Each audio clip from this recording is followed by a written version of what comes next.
नमस्कार, आपका बहुत स्वागत है टीवी7 भारत में। मैं हूं आपके साथ ऋतिका आवाना। प्रधानमंत्री नरेंद्र मोदी ने पवित्र अमरनाथ यात्रा पर जाने वाले श्रद्धालुओं के लिए एक भावनात्मक और प्रेरणादायक पत्र लिखा है। इस पत्र में उन्होंने बाबा बर्फानी के दर्शन के लिए जा रहे सभी शिव भक्तों को शुभकामना दी है और उनसे 5 महत्वपूर्ण संकल्प लेने की अपील की है। प्रधानमंत्री ने कहा कि अमरनाथ यात्रा केवल एक धार्मिक यात्रा नहीं, बल्कि ये भारत की आध्यात्मिक परंपरा, सांस्कृतिक एकता और सामाजिक सद्भाव का प्रतीक है। उन्होंने विश्वास जताया कि इस वर्ष की यात्रा सुरक्षित, शांतिपूर्ण और मंगलमय होगी। प्रधानमंत्री ने अपने सोशल मीडिया प्लेटफॉर्म एक्स पर इस पत्र की जानकारी साझा की। उन्होंने लिखा कि बाबा बर्फानी के दर्शन से जुड़ी श्री अमरनाथ यात्रा हमारी आस्था और संस्कृति का एक अमूल्य हिस्सा है। देश के अलग अलग राज्यों से लाखों श्रद्धालु हर साल कठिन रास्तों को पार करते हुए भगवान शिव के दर्शन करते हैं। उन्होंने सभी यात्रियों को सुखद और सुरक्षित यात्रा की कामना भी की। अपने पत्र में प्रधानमंत्री मोदी ने कहा कि अमरनाथ यात्रा में शामिल होने किसी भी श्रद्धालु के लिए बड़ी सौभाग्य वाली बात होती है। साथ ही आपको बताएं कि परिक्रमा पर देखिए पूर्णिमा पर पहली पूजा के साथ यात्रा की शुरुआत होती है, जिसके साथ ही लाखों श्रद्धालु बाबा के दर्शन करने निकल पड़ते हैं। और साथ ही आपको बताएं कि बर्फ के प्राकृतिक रूप से बनने वाला शिवलिंग भगवान शिव को दिव्यता का प्रतीक माना जाता है और इसके दर्शन के लिए हर साल बड़ी संख्या में श्रद्धालु जम्मू कश्मीर पहुंचते हैं। प्रधानमंत्री ने कहा कि ये यात्रा भारत की एकता में अनेकता की भावना को मजबूत करती है। अलग अलग भावनाएं भावनाएं होती हैं, भाषाएं बोली जाती हैं अलग अलग, और राज्यों और संस्कृतियों से आने वाले लोग ही उद्देश्य के साथ बाबा अमरनाथ के दर्शन के लिए एकत्र होते हैं। यही भारत की सबसे बड़ी ताकत है कि पूरी तरह से अलग होने के बावजूद सभी लोग एक आस्था के सूत्र में बंधे रहते हैं। इस अवसर पर प्रधानमंत्री मोदी ने श्रद्धालुओं से 5 संकल्प की भी अपील की।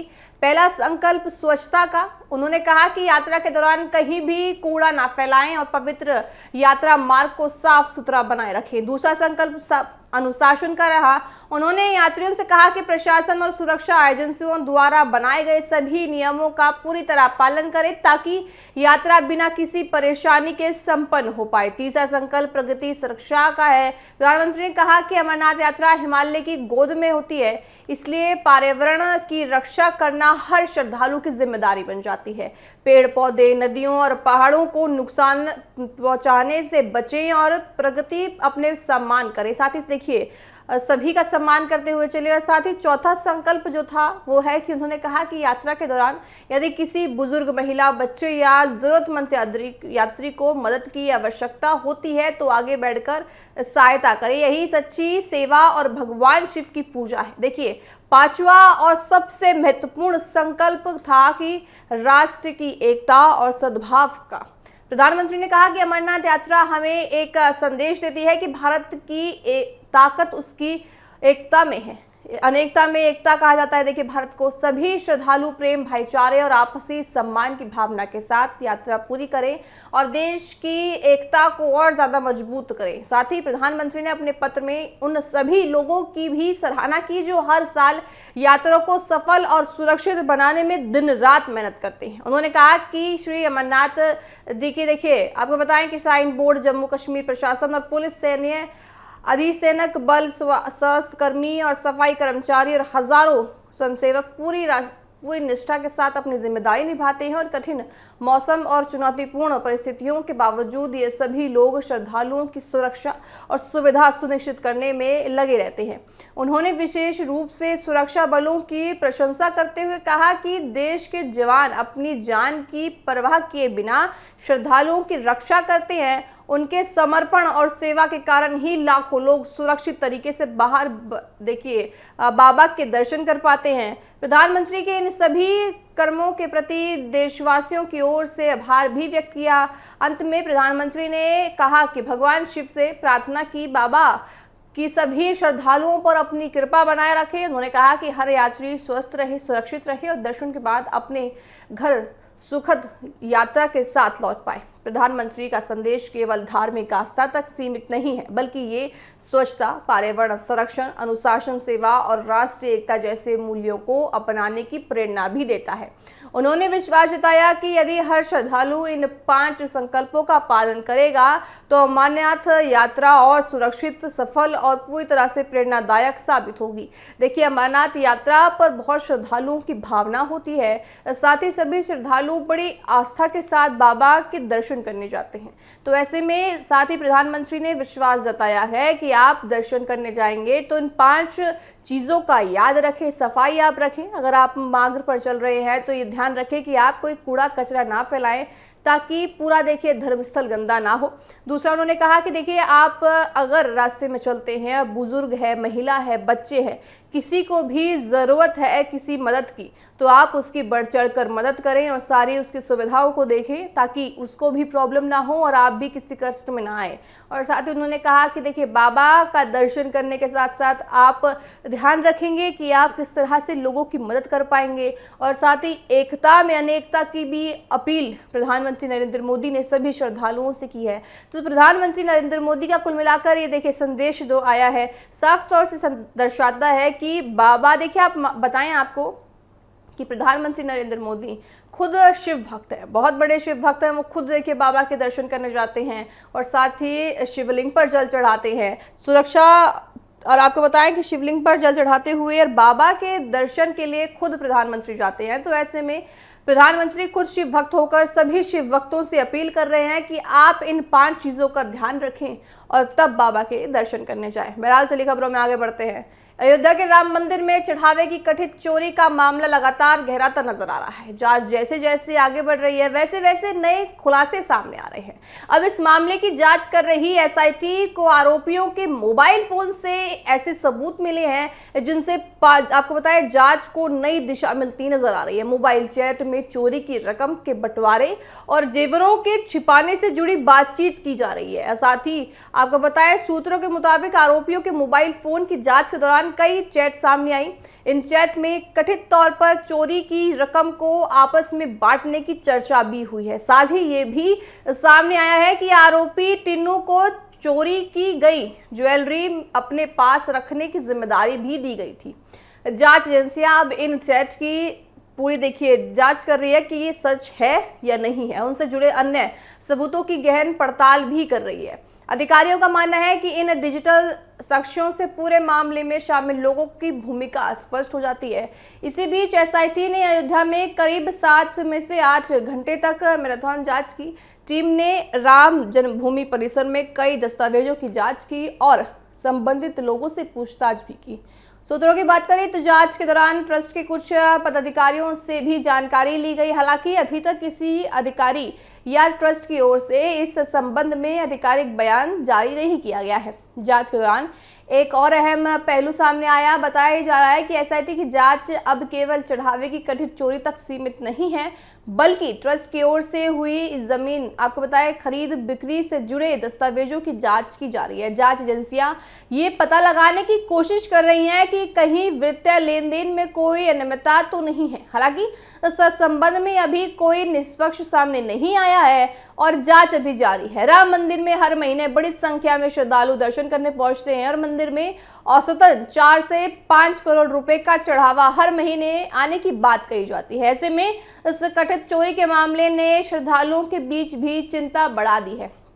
हालांकि राम मंदिर ट्रस्ट का कहना है कि फिलहाल ये कहना जल्दबाजी होगा कि इस घटना का दान की राशि पर कोई असर पड़ता है या नहीं। ट्रस्ट का कहना है कि जांच पूरी होने के बाद ही स्थिति स्पष्ट हो पाएगी। एसआईटी अपनी जांच को और आगे बढ़ाते हुए बैंक कर्मचारियों को भी पूछताछ के लिए तलब कर रही है। जांच एजेंसियां बैंक लेन देन, जमा राशि और संबंधित रिकॉर्ड की जांच कर रही है ताकि ये पता लगाया जा सके कि कथित चोरी या वित्तीय गड़बड़ी का कोई संबंध बैंकिंग प्रक्रिया से तो नहीं है। अधिकारियों का मानना है कि बैंक रिकॉर्ड से कई महत्वपूर्ण जानकारियां मिल सकती है। मामले के आरोपी अविनाश शुक्ला से भी लगातार पूछताछ की जा रही है। साथ ही अदालत ने 13 घंटे की रिमांड मिलने के बाद पुलिस उसे लेकर प्रत्येक जिले प्रतापगढ़ पहुंची। 5 आपको बताएं, जांच टीम का मुख्य उद्देश्य आरोपी के 4 पहिया वाहन की तलाश करना है, यानी कि गाड़ी की तलाश करना है। पुलिस को आशंका है कि इस वाहन से मामले से जुड़े महत्वपूर्ण सबूत भी मिल सकते हैं। इसी कारण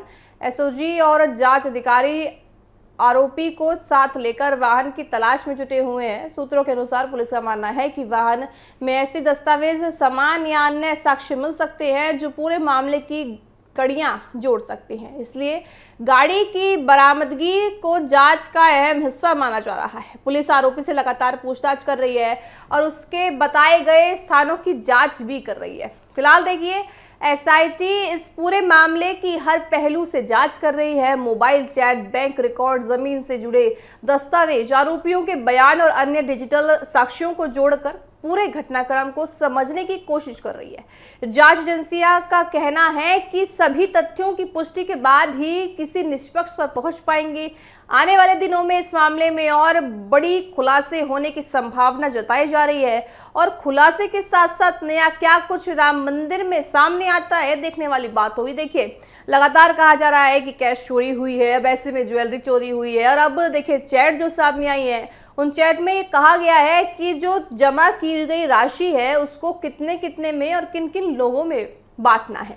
तो बंटवारे की बात यहाँ की गई है, ज्वेलरी के बंटवारे की बात की जा रही है। तो ऐसे में देखिए सवाल ये उठता है कि राम मंदिर बड़ा आस्था का केंद्र है, क्योंकि जिस परिश्रम से ये मंदिर बनाया गया है, कितने लोगों की भावनाओं से, कितने लोगों की बलियों से ये मंदिर बना है, उसके बावजूद अगर इस तरह की चीजें सामने आती हैं तो अपने आप में ये सवाल खड़े करती हैं कि आखिर जनता की कमाई, जनता की भावना, आखिर इस तरह से कोई कैसे देखिए उसको निशाना बना सकता है और उस पर बड़े सवाल खड़े कर सकता है। देखने वाली बात होगी कि एसआईटी की जांच में और क्या कुछ नए खुलासे सामने आते हैं। बहरहाल चलिए खबरों में आगे बढ़ते हैं। समाजवादी पार्टी के अध्यक्ष अखिलेश यादव ने राम मंदिर के चढ़ावे से जुड़े कथित चोरी के मामले को लेकर भारतीय जनता पार्टी पर तीखा हमला बोला है।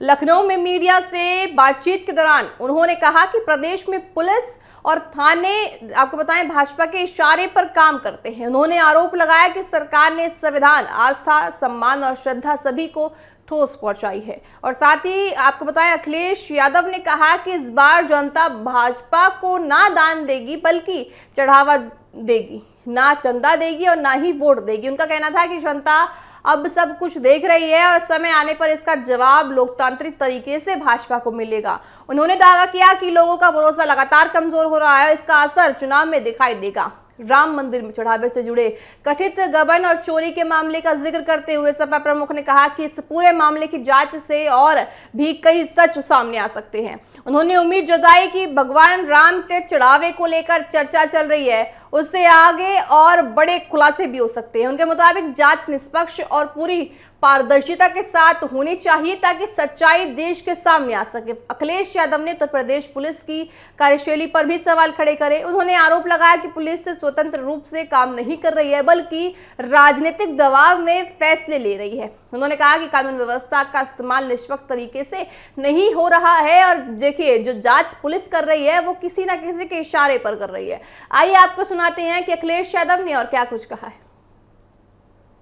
भारतीय जनता पार्टी थाने चला रही है और पुलिस केवल एक काम कर रही है, हथेली गरम पुलिस नरम।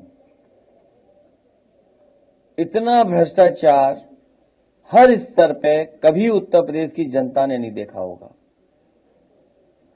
तहसील हो, आपके थाने हो या जितने भी विभाग चल रहे हैं, वहां बाकायदा एक सिस्टमेटिक तरीके से कैसे वसूली हो सकती है, वो लगातार भ्रष्टाचार इस सरकार में चल रहा है। हमारे प्रेस के साथी भी जानते होंगे, इनके विभाग का भी बहुत बड़ा बजट है। बजट का उपयोग, दुरुपयोग या जो बांट होता है, बंदर बांट, किस रूप में किस तरीके से होता है वो आपसे बेहतर कोई नहीं जानता। इस परिवार को न्याय मिले, इसके साथ साथ कई और घटनाएं, कौशाम्बी का भी एक परिवार आया है, उसके साथ भी घटना घटी है, लेकिन न्याय कहीं नहीं मिल रहा। थाना पुलिस पूरा बीजेपी के सारे पे काम कर रही है।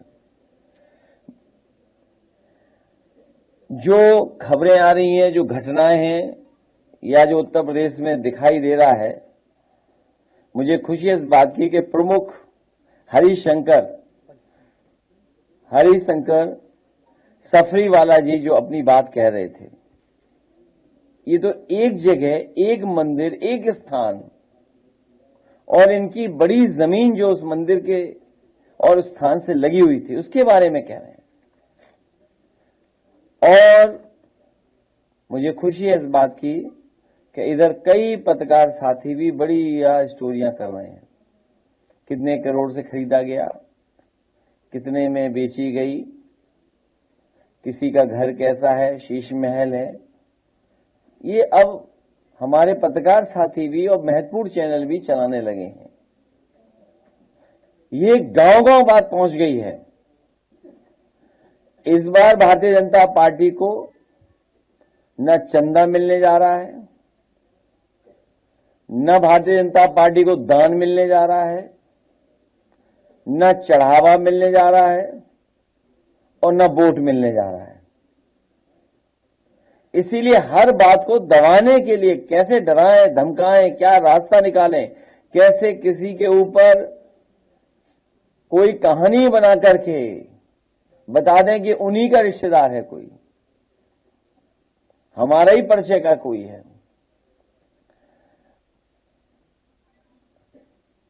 मैंने कल भी कहा, फिर कहता हूं, मर्यादा का पहला नाम प्रभु श्री राम और दूसरा नाम संविधान। आस्था, मर्यादा और श्रद्धा से खिलवाड़ की है और अब संविधान और लोकतंत्र से भी सरकार खिलवाड़ करने की तैयारी कर रही है। जो बात वोट से नहीं बनी वो सांसदों को डरा के धमका के बता रहे हैं।